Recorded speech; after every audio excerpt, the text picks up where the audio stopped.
Every time I see Christians fight in their relationship, I always know that they have problem with their relationship with God. When you see Christians say they're going to the court of law, they don't want to get married again, and they are both believers, I have problems with that, because I think if you are going to the heaven that I'm going, you two are going to the heaven that you both say you are born again and you are going to heaven, I have issues with that.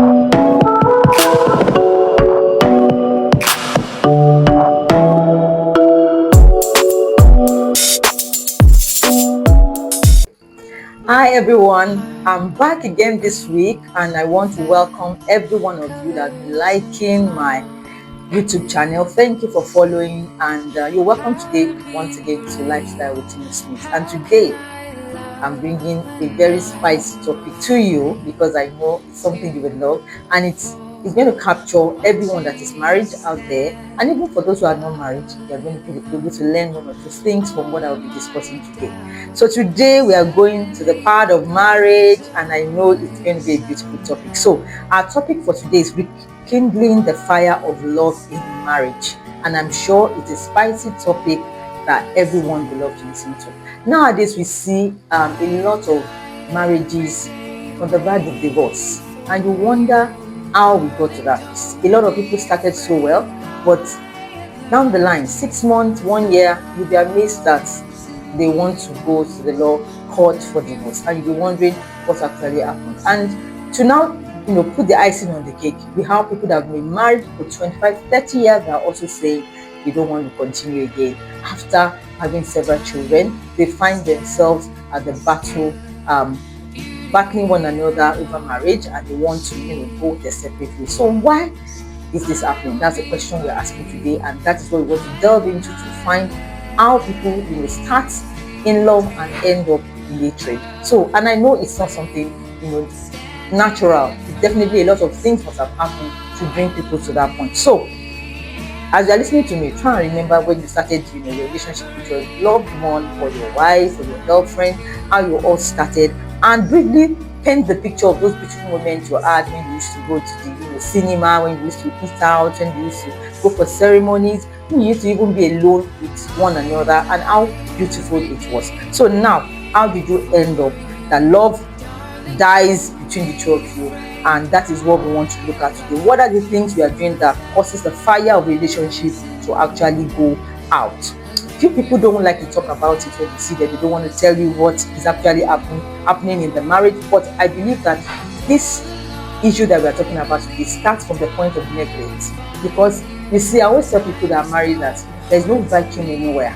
Every time there's an issue, you will not notice that there is a gap that is happening gradually. It's a gradual process. You just find out that you people that have been very close initially, bit by bit, a gap is created in the marriage. And once there is a gap, there is a vacuum.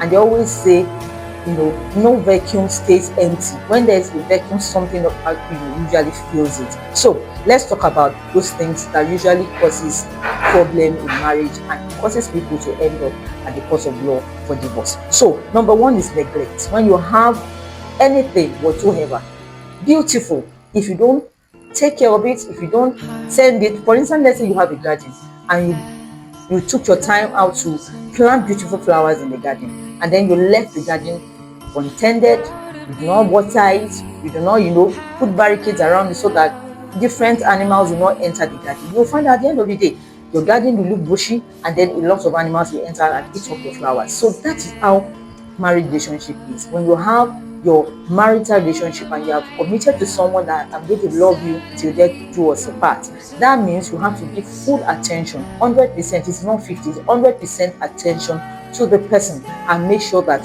the person is happy. As much as you can serve the person is also serving in return. So that's number one. Neglect is number one cause where people usually drift apart.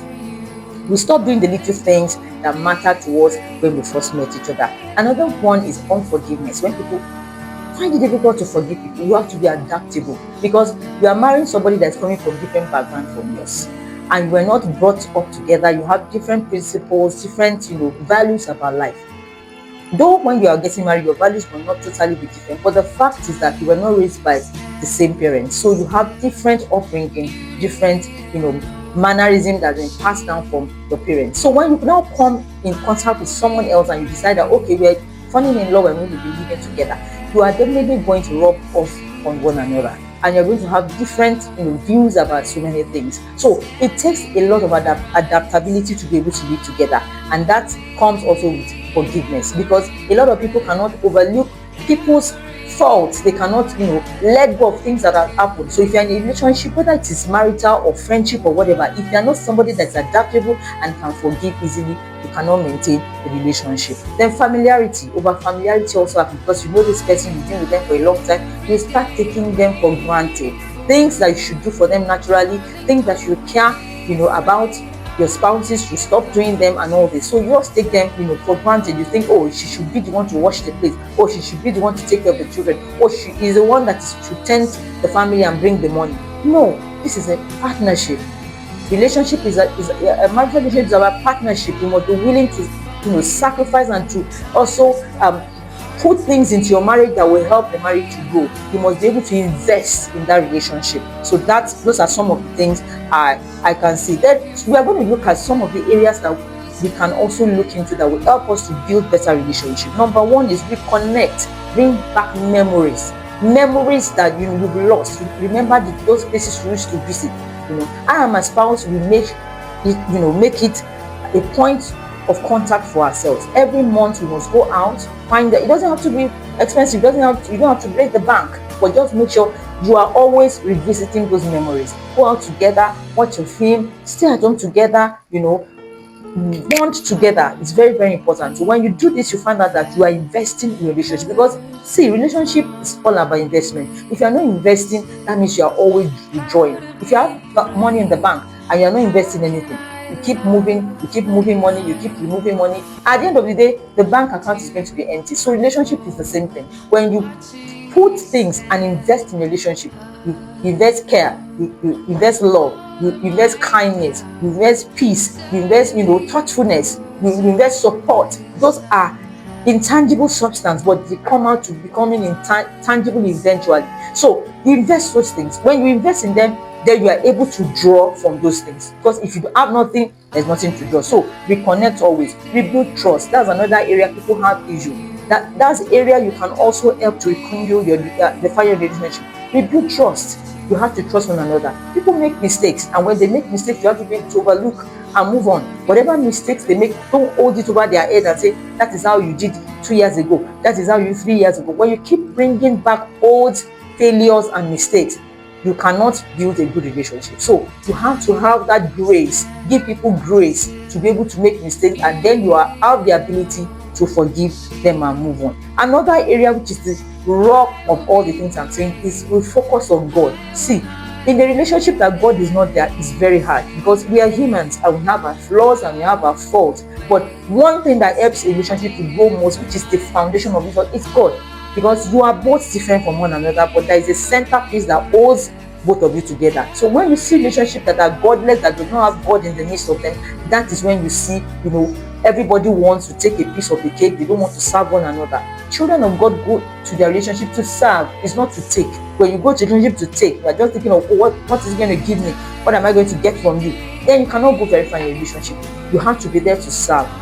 Even Jesus showed us as an example of washing the feet of the disciples. That is what relationship is about. It's about serving the other person. When you serve others, then you too will get in return. What you sow is what you reap. When you don't sow service, you cannot reap service. So if you are in a relationship to take and take and take and take, at the end of the day, you are going to give that other person an emotional drought. You will have nothing to give again, because you are always taking from that person. So let us go into a relationship to give and to refocus on God.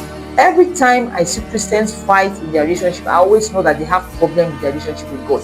When you see Christians say they're going to the court of law, they don't want to get married again, and they say they are both believers, I have problems with that, because I think if you are going to the heaven that I'm going, you two are going to the heaven that you both say you are born again and you are going to heaven, I have issues with that, because I feel for unbelievers, those who do not know God, I am a Christian and I know that's the principle I hold on to. So having God as a basis of everything helps both of you to refocus, because you will be able to look beyond the fault of the other person. But when God is not in the rock of your relationship, is not the foundation of your relationship, you can't go very far. So today, remember that you are both different, but there is something that brings you together, and that is your relationship with God. So work on that and tend that very much. So today, if you are watching me, I just want to encourage you that try to remember, what is that one thing you used to do for that loved person that makes them happy?